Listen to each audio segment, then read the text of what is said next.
মুসলমান মুসলমানদের সাথেই কাঁধ মিলায় চলা দরকার।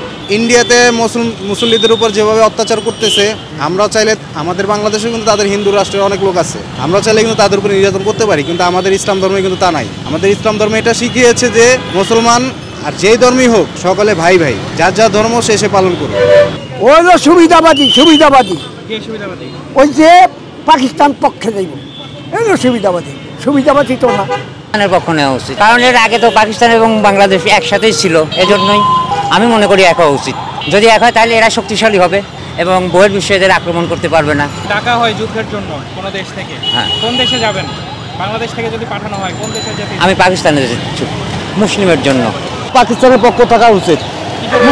মুসলমান হিসেবে মুসলমানের ভাই হুকুমত আছে, এই হিসেবে মুসলমানের পাশেই থাকা প্রয়োজন। ভারত পাকিস্তানের যুদ্ধ শুরু হয়ে গেছে এবং ইতিমধ্যে ইন্ডিয়া পাকিস্তানে অ্যাটাক করে সেখানকে একজন শিশু হত্যা সহ আরো অনেকেই হতাহত হয়েছে এবং সামরিক বাহিনীর সদস্যরাও নিহত হয়েছে। ইন্ডিয়া 5 মিনিটের মধ্যে আবার পাকিস্তানও পাল্টা অ্যাটাক করেছে ইন্ডিয়ার মধ্যে, সেখানে সামরিক বাহিনীর সদস্যরা হয়েছে, সামরিক হেলিকপ্টার এবং দেখা যাচ্ছে আপনার যুদ্ধ বিমান এগুলো ভূপাতিত করেছে।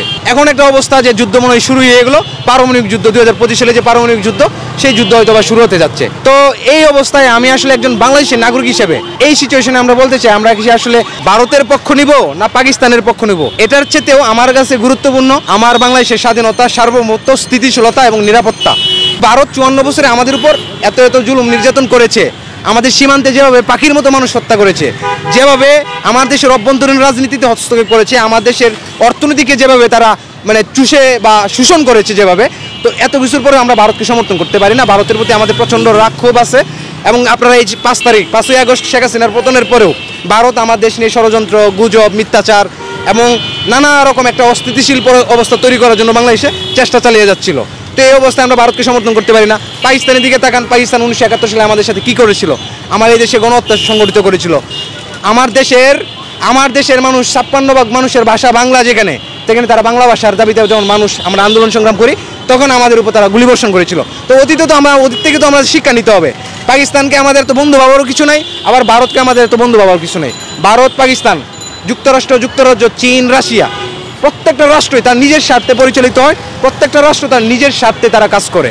তো সেই জায়গা থেকে আমার বাংলাদেশের স্বার্থ হচ্ছে আমার বাংলাদেশের সীমান্ত সুরক্ষা দিতে হবে, আমার পার্বত্য চট্টগ্রামের নিরাপত্তা নিশ্চিত করতে হবে, সারা দেশের স্থিতিশীলতা নিশ্চিত করতে হবে এবং স্বাধীনতার সার্বভৌমত্বের প্রশ্নে কোনো দলমত, কোনো ধরনের কোনো বাদ বিচার করা যাবে না।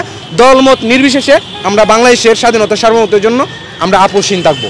পাকিস্তান আমাদের সাথে খুব ভালো কাজ করে নাই, যদিও আমাদের সাথে তাদের একটা ভ্রাতৃত্বের জায়গা ছিল।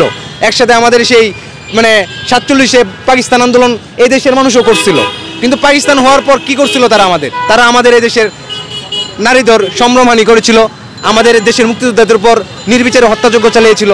তো এই অবস্থার মধ্যে আমরা তো পাকিস্তানকে সমর্থন করতে পারি না। আমরা মূলত যুদ্ধকেই সমর্থন করি না,